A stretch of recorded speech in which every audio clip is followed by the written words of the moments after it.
Hello po mga lodi. May ituturo po ako sa inyo isang uri ng pagkain.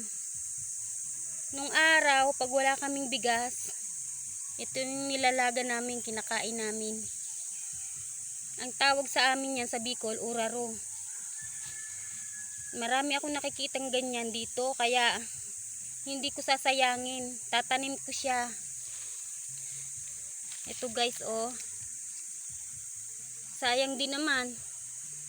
Pagdating ng araw na hindi na tayo makalakad-lakad, pwede na natin tong pangtawid gutom.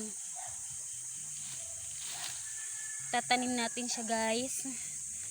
Mga lodi, kahit anong uri ng pagkain, itanim po natin. Hindi natin alam kung kailan tayo magiging critical. Hindi tayo makalabas ng bahay o wala tayong pera. At least sa bakuran lang natin, may makukuha po tayong pagkain.